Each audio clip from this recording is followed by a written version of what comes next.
So what's up guys, and welcome back sa ating channel. So ngayon guys, meron tayong i-share, no. Yan.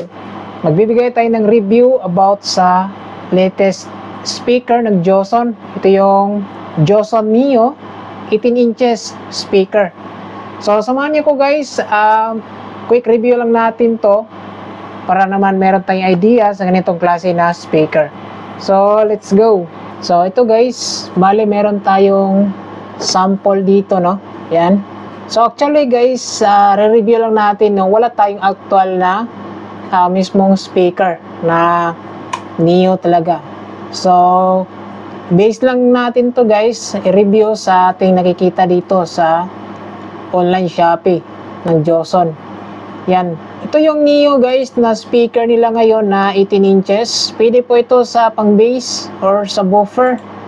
Maganda kasi mga Neo guys, mag-aalang siya, tapos yung magnet niya, magandang quality yung magnet, neodymium. Yan, ito yung magandang klase sa mga speakers. Ito yung ginagamit sa mga line array or mga subwoofer line array, no. So maganda ito ginagamit guys sa pang subwoofer sa mga PA events. Yan.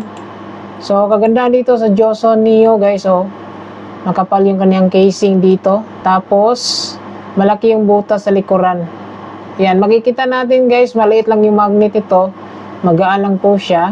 Push type yung gamit dito sa kaniyang terminal. So, Neo 18 sub with 8 ohms. Meron siyang 1000 watts.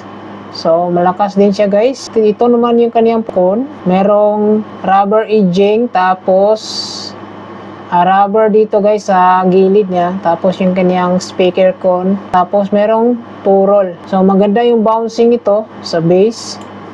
Yan, ito naman yung kanyang sa ilalim ng speaker cone is naka-treated na po siya. So ito yung sample video nila, oh. So dito guys sa kanyang specs, papakita natin yung kanyang specs dito guys. Yan, dito tayo sa product description. So nominal impedance niya 88 ohms. So, yung Joson talaga guys, yung kanyang minimum impedance talaga nila is 5.4 ohms. Yung kanyang nominal power naman is 1,200 watts. Tapos, yung kanyang continuous power naman is 2,000 watts. So, malakas. Sensitivity niya is 92.5 dB with frequency range 34 to 1,300 Hz. Yung windings na material guys ay nakaka-copper po siya. Tapos yung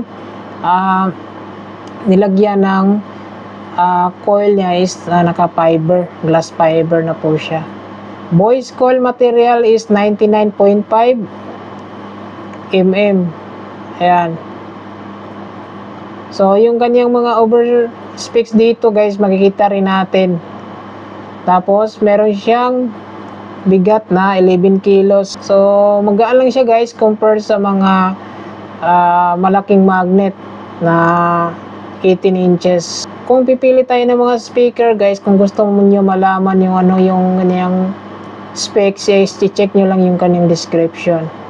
So Neo 18 inches. So maganda ito gamitin guys pang subwoofer sa mga live band, disco. Kaya lang medyo may kamahalan siya guys, oh. So ilang guys yung video natin. So ilang guys, maraming salamat and God bless. Ingat po tayong lahat.